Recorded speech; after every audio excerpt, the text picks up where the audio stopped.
Bienvenue voyageurs dans la caravane de la Gitane sans filtre. Je suis ravie de vous retrouver pour votre horoscope qui couvrira la période du 1er au 15 novembre 2024. Je lance un nouveau concours pour le mois de novembre, le concours Halloween, pour gagner 1 heure de consultation avec moi en visio pour découvrir l'astro, les tarots ou la guématrie. Vous pouvez participer jusqu'au 30 novembre. Rendez-vous dans la barre de description sous cette vidéo où vous trouverez le lien de participation. Alors si vous êtes scorpion, ascendant scorpion, ou si vous avez la lune dans le signe du scorpion, cette nouvelle lune vous touche en premier lieu. Joyeux anniversaire, cher natif du scorpion, vous démarrez une révolution solaire. C'est de toute façon votre période. Vous êtes les plus à l'aise pour naviguer cette période extrêmement sensible, qui vous touche donc en premier lieu, puisque la nouvelle lune dans votre signe du 1er novembre, eh bien c'est une invitation pour vous à briller, à être en pleine lumière, mais toujours version scorpion évidemment, avec cette lumière incisive qui transperce les zones sombres, justement pour laisser passer la lumière. Donc on vous demande de vous regarder en face, là. Sur ce coup-ci, regardez qui vous êtes vraiment pour embrasser votre vérité sans compromis. Cette période, elle est faite pour vous réinventer, pour vous réaligner sur qui vous êtes profondément, sans demi-mesure. Donc rien ne sera laissé de côté, là, de vos ambitions, de vos désirs. Tout est prêt à être transformé. Si vous avez la lune en scorpion, émotionnellement, la lune en scorpion, c'est du très lourd, c'est sans doute la moins simple à manœuvrer en termes de besoins, puisque les besoins sont tellement intenses qu'ils sont très complexes à satisfaire. Donc évidemment, cette lune, elle est extrêmement challengée pendant cette période, mais elle peut aussi se renouveler complètement, se débarrasser peut-être d'émotions refoulées depuis longtemps. Ce serait vraiment le moment de faire face justement à l'intensité de ce qui remonte pour pouvoir transmuter, puisque vous êtes les plus à même de le faire. Si vous avez une lune en scorpion, vous êtes les plus à même donc de vivre cette énergie que vous connaissez de toute façon, mais qui là pourrait être beaucoup plus forte que d'habitude, puisque vous n'avez pas peur de la douleur, vous savez que c'est en traversant vos ombres que vous trouverez la force intérieure de renaître à vous-même. Si vous avez l'ascendant scorpion, pour vous, la transformation, elle est visible, elle est palpable. Vous êtes amené vraiment à transformer la manière dont vous vous présentez au monde. C'est une nouvelle naissance, mais où vous êtes invité à montrer une nouvelle lumière, un nouvel aspect de vous, à laisser de côté tout ce qui ne vous correspond plus. Il est vraiment temps là de redéfinir votre image et d'affirmer votre puissance personnelle et non pas votre pouvoir dans les rapports de force. Cette nouvelle lune, elle est soutenue par Saturne qui rétrograde en Poisson dans votre secteur 5. Et Saturne, eh bien, vous rappelle que même les plaisirs, les passions, les relations amoureuses doivent avoir une structure, doivent être authentiques. Avec ce trigone, vous êtes encouragé à poser des bases solides dans vos projets donc créatifs, amoureux, dans votre relationnel aux enfants. Ce ne sera pas le moment là de laisser les choses au hasard, puisque il y a quand même une forte tension avec Vénus qui est dans votre secteur 2, finances, valeurs, possessions, biens, et qui vous pousse là à travers ce carré avec Saturne à revoir comment vos choix impactent votre sécurité matérielle et émotionnelle. Donc pour les lunes en scorpion, eh bien, ce trigone, il vous soutient vraiment dans la construction d'une base émotionnelle plus stable. Il est temps de voir là comment votre créativité, vos relations amoureuses, vos relations donc, aux enfants ou à l'expression de vous, votre auto-estime, joue un rôle dans votre stabilité intérieure. Ce carré à Vénus, il montre que, oui, vous pourriez ressentir là une tension franche entre ce que vous désirez sur le plan émotionnel et ce que vous êtes prêt à accepter réellement.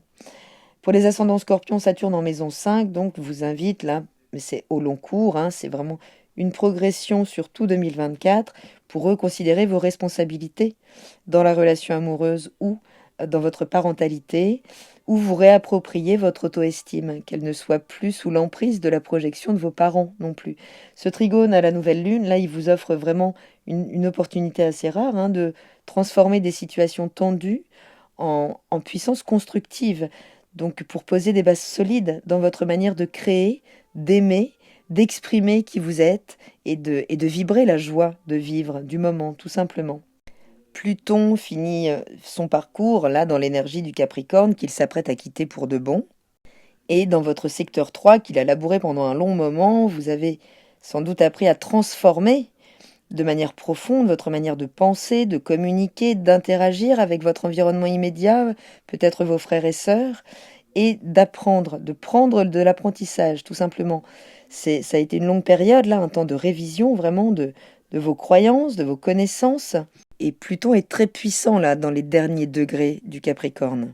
Donc, il vous est vraiment demandé de lâcher les derniers scories, hein, ce à quoi vous vous rattachez, mais qui ne sert plus à votre renaissance, à votre épanouissement dans votre environnement immédiat. Mars est dans votre secteur 9 en opposition directe à Pluton. Ça va être très très intense. Mars, c'est votre premier maître avant la connaissance, la découverte de Pluton. Donc là, ces deux planètes vous maîtrisent, l'une de manière plus combative et l'autre qui demande une transformation intégrale. Donc là, vous pourriez être poussé à réagir de manière assez impulsive. Pendant cette période, vigilance, le défi sera de garder une vision à plus long terme en ce qui concerne vos choix. Ce sera important. Si vous avez la Lune en Scorpion, eh bien, ce Pluton en maison 3, il vous incite vraiment oui, à revoir là, votre manière de communiquer vos émotions, surtout celles que vous évitez et qui finalement sortent malgré vous. Donc les conversations pourraient devenir très intenses, là, révéler les dernières vérités cachées qui doivent se révéler, puisque Mars vous invite à utiliser cette transformation pour élargir vos horizons, peut-être vous projeter à l'étranger, peut-être placer des actions voilà, dans des zones qui dépassent votre zone de confort, hein, que ce soit par des voyages, par des études spirituelles ou autres. Ça peut être aussi un rapport à l'administration, toujours hein, dans cet axe. Attention, ne laissez pas la tension vous submerger, utilisez vraiment cette énergie qui est là pour élargir votre conscience, votre vision des choses. Et si vous êtes ascendant Scorpion, ce sera d'autant plus prégnant. Les relations, les situations qui demandent à être transformées, donc en lien avec la communication, l'environnement immédiat, le voisinage, les frères et sœurs, les apprentissages, les formations, là, voilà, vous pourriez être face à des conflits qui vont venir pointer ce qui doit être transformé chez vous. C'est un moment où votre vision du monde pourrait basculer, hein, pour vous offrir une compréhension bien plus profonde. Donc, c'est dit, une période intense, même si vous êtes les mieux armés pour traverser ça, vous êtes aussi les premiers concernés par cette transformation qui touche directement à votre identité, à la manière dont vous vous affirmez dans le monde. Donc, les lunes en Scorpion peuvent subir une vraie métamorphose émotionnelle, très en profondeur, qui peut venir affecter vos attachements et votre monde intérieur. Vraiment, ça va toucher, bien oui, vos profondeurs. Mars a fait un long travail de restitution du passé, hein, des mémoires de l'enfance, peut-être en ramenant aussi des problématiques avec les enfants. Enfin, ça a beaucoup brassé. Là, il y a une métamorphose à opérer. Et si vous êtes donc ascendant Scorpion, c'est réellement votre manière d'interagir avec le monde qui change, votre ton, votre apparence, votre comportement vis-à-vis donc de l'autre qui pourrait ne pas vous reconnaître. Donc que vous ayez le soleil, la lune ou l'ascendant en Scorpion, cette nouvelle lune, elle vous invite à une renaissance, avec certes des défis à relever, mais aussi des opportunités profondes de vous reconstruire sur des bases plus authentiques ou de vous présenter au monde de manière plus authentique. Je vous invite à prendre de quoi noter si vous souhaitez noter les dates, les moments un petit peu clés, là de cette quinzaine, puisque dès le 3 novembre, la lune va entrer dans l'énergie du Sagittaire et en même temps, Mercure va entrer également dans cette énergie. Et toutes les deux donc vont activer Jupiter rétrograde en Gémeaux dans votre secteur 8, opposé donc à Vénus. Dans votre secteur des biens, des avoirs, des possessions, de la valeur que vous vous accordez également. Donc cette lune, quand elle rentre en Sagittaire, elle vient déclencher une réflexion autour de vos finances, de vos ressources partagées également avec cette opposition. Jupiter rétrograde en maison 8 crée des tensions entre votre désir de sécurité matérielle, maison 2, et ce que vous partagez avec les autres. Donc, il pourrait, en termes d'énergie ou de valeur, hein, puisqu'il pourrait y avoir là des questions liées aux dettes, aux héritages, ou même à l'intimité, puisqu'on parle bien de ces énergies partagées dans le cercle intime. Donc, cette opposition, elle vous demande de trouver un équilibre entre ce que vous possédez, ce que vous cherchez à protéger, à maintenir, et ce que vous êtes prêt à partager. Donc vous pourriez être confronté là, à des décisions financières importantes autour donc des ressources communes, que ce soit dans le couple ou dans le partenariat professionnel, et cette opposition pourrait amener des conflits d'intérêts. Mais ce sera aussi une opportunité de clarifier ce qui est réellement important pour vous. L'idée, c'est de ne pas s'emballer trop vite, de savoir mettre les choses à plat, de clarifier les termes des engagements, financiers ou émotionnels, et faire en sorte de ne pas donner plus que l'on ne reçoit. Il y a vraiment donc cet équilibre-là à trouver, c'est ce qui sera important ici. Le 4, le lendemain, Mars, donc premier maître de votre signe, quitte un moment l'énergie du Cancer pour entrer dans l'énergie du Lion, où l'action va être, où la réaction va être beaucoup plus dans la vindicte, puisque Mars, à nouveau, embrasse l'énergie de feu du Lion. Attention, là, à l'ego, à l'excès d'autorité, à ne pas imposer votre vérité. Entendez que ça reste votre vérité, puisque cette vérité, elle va être confrontée, là, à rien d'autre que Pluton, quand même, puisqu'elle arrive directement en opposition, donc le conflit va être ouvert, direct, ça peut créer, là, des gros remous, vous serez vraiment challengé sur votre gestion, votre capacité à ne pas surréagir instantanément.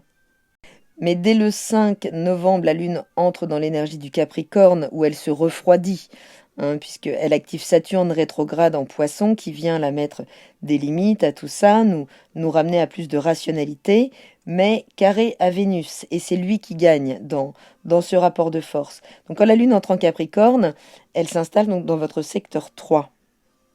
Donc focus là sur l'environnement de proximité, sur les formations, sur les petits déplacements, sur l'interaction avec les frères et sœurs, le voisinage, les collaborateurs. Il vous sera demandé de vous concentrer sur votre manière de communiquer, notamment sur les sujets importants, peut-être en lien avec la maison 5, avec les enfants, avec le partenaire amoureux, avec votre création, et aux finances, à ce que vous possédez, ou aux valeurs que vous vous reconnaissez. Vous pouvez vous sentir attaqué également dans votre auto-estime. Donc là, Saturne travaille à vous faire revoir vos responsabilités. Donc ce carré à Vénus, il va venir peut-être essayer de vous limiter financièrement, émotionnellement. Vous pourriez ressentir une pression là, à faire des choix difficiles sur le plan des plaisirs et des relations. L'idée, c'est de prendre le temps de réévaluer vos priorités. Saturne n'est pas là pour vous freiner sans raison. Il vous permet de construire des fondations plus solides dans vos relations amoureuses, dans vos projets. Donc ne vous laissez pas décourager par des obstacles temporaires qui sont là pour vous challenger quelque part. Le 7 novembre, la Lune entre dans l'énergie du Verseau où elle va activer Uranus qui rétrograde en Taureau, dans le secteur des relations, des partenariats, qui peut vous impacter au sein de la relation ou impacter le partenaire également, puisque cet Uranus qui déclenche toujours des bouleversements, là, est en aspect très dynamique, alors harmonieux à Pluton, mais Pluton, même les aspects harmonieux, il les rend très dynamiques. Donc là, il y a la possibilité d'harmoniser la transformation nécessaire demandée en Capricorne dans ce secteur de l'environnement de proximité, de l'interaction avec la fratrie, dans votre manière de communiquer, et donc le partenaire qui peut vraiment vous mettre face à ça. Donc oui, des changements soudains qui peuvent intervenir là dans le couple, dans les partenariats, dans l'environnement, mais Pluton vous soutient pour transformer ces situations en profondeur. Donc les situations authentiques résisteront, puisque il y a une transformation à opérer à ce moment-là, mais effectivement, ce qui doit se défaire à ce moment-là peut être mis en lumière. Donc n'ayez pas peur d'aborder des conversations difficiles. Là. Ce sera le moment de poser les choses à plat, d'aborder peut-être des vérités qui fâchent, mais si ça en vaut la chandelle, eh bien allez vers cette transformation qui va assainir la relation, le relationnel, la situation. Le changement peut être déstabilisant, mais il est nécessaire ici. Le 10 novembre, la Lune entre dans l'énergie des Poissons, où elle active Neptune, qui rétrograde dans ce signe qui est très puissant, là, et qui est un aspect très dynamique, pour le coup, à Pluton en Capricorne. Même si c'est un aspect bleu, ça peut vraiment marquer l'événementiel, toujours avec Pluton. Là, ce sera un moment, c'est toujours un moment où on est obligé, avec la rétrogradation de Neptune, de revoir certains idéaux amoureux, d'accord, certains rêves en lien peut-être avec la romance, la relation aux enfants. On se désillusionne là un temps, pendant ces 2 jours peut-être. Le sextile à Pluton, il est très dynamique, donc là, il favorise une communication profonde et transformatrice de laquelle il ne faudra pas se dérober. Mais il y a quand même un trigone à Mercure en Sagittaire. Je ne sais pas si je me suis trompée, mais donc Mercure est bien en Sagittaire. Et en Sagittaire, il amène plus de chaleur, plus de positivisme. Il essaye, il remet de la foi, du courage dans le débat. et il pourra vous aider à exprimer vos désirs avec plus de clarté, à condition d'éviter de verser dans trop d'illusions, dans des attentes irréalistes au sein des relations. Mais ça reste une belle période, propice à la romance, à l'inspiration créative. Juste attention aux idéalisations excessives. Si vous sentez des choses trop floues ou une certaine insatisfaction dans les relations, ce sera vraiment le moment de clarifier les choses en restant ancré dans un maximum de réalisme, tout en profitant de cette énergie donc inspirante, puisque l'amour et la créativité seront à l'honneur. Juste assurez-vous que les attentes soient réalistes et partagées. Utilisez vraiment la puissance de ce sextile-là pour transformer ce qui ne fonctionne pas. Le 12 novembre, la Lune entre dans l'énergie du Bélier où elle active l'opposition de Mars qui est passé en Lion, donc très puissant, à Pluton qui est toujours sur le dernier degré du Capricorne, extrêmement puissant dans ce dernier degré. Cette Lune en Bélier, donc elle entre dans votre maison 6, celle du quotidien. Elle vous demande de vous concentrer sur le travail quotidien, sur votre hygiène de vie, sur le soin que vous portez à votre santé, quelle qu'elle soit, sur vos responsabilités également. L'opposition entre Mars, donc qui est maintenant dans votre secteur de la carrière, qui est prêt, lui, vraiment à envoyer du bois, mais peut-être très vite, trop vite, puisqu'il est retenu par Pluton qui exige ces transformations, qui continue de mettre en lumière des tensions dans votre communication, dans vos croyances, des choses desquelles il faut se défaire. Donc attention aux actions impulsives, surtout sur le thème de la carrière, de la reconnaissance publique, de vos ambitions, puisque là, vous serez vraiment pointé dans la nécessité de transformer votre manière de penser ou de vous exprimer. Donc oui, des conflits peuvent émerger pendant cette période. Faites vraiment attention aux désaccords. Ça peut riper très vite avec les collègues, avec les partenaires de travail, mais vous pourriez être franchement recadré. Ne foncez pas tête baissée dans les conflits. Utilisez cette énergie pour trouver un équilibre entre vos convictions et la réalité pratique du quotidien, les exigences. La clé, ce sera de travailler sa flexibilité, là, tout en restant fidèle à vos valeurs, évidemment. Le 14 novembre, la Lune entre en Taureau, où elle active Vénus, qui la maîtrise et qui, entre-temps, est passée dans l'énergie du Capricorne. Et on arrive juste avant la pleine Lune, qui aura lieu juste en face de votre signe, le 15 novembre. Donc cette pleine Lune en Taureau, maison 7, donc toujours celle des relations, du mariage, du partenariat, qui va activer Vénus, beaucoup plus pragmatique, beaucoup plus responsable, là, pour amener aussi peut-être quand même plus d'harmonie justement dans les conflits qu'il y a pu avoir, dans les dernières tensions qu'il y a pu avoir avec ce secteur maison 3 de votre environnement de proximité, de l'interaction avec la fratrie, l'environnement immédiat, de toute votre zone de sécurité dans laquelle vous évoluez au quotidien. Donc ce sera un moment très intense là, puisque vous pourrez, lors d'une pleine lune, mesurer réellement les choses. On les verra plus clairement. C'est un moment où les choses se rendent objectives. Elles sont visibles. Cette période, elle pourra vraiment vous permettre là de voir quels sont les réajustements à faire dans vos relations, qu'elles soient amoureuses ou professionnelles. Donc profitez de l'énergie stabilisante de la Lune en Taureau, même si ça va être un petit peu compliqué, ça va quand même brasser, ça va tout faire remonter, ça va être un moment de climax aussi. Mais ce sera vraiment là le moment de profiter de cette énergie pour ancrer les relations qui sont importantes pour vous, les transformer en les ramenant à plus de réalité. Donc savoir faire les ajustements nécessaires sans précipitation, en vous basant sur des faits et non sur la fluctuation de vos émotions. Voilà, voyageurs, j'espère avoir un petit peu éclairci cette période chaotique pour tout le monde, individuellement, collectivement, mais ça nous touche évidemment plus ou moins en fonction de nos thèmes individuels. Prenez bien soin de vous. Je vous embrasse et je vous dis à très bientôt dans la caravane de la Gitane sans filtre. Salut!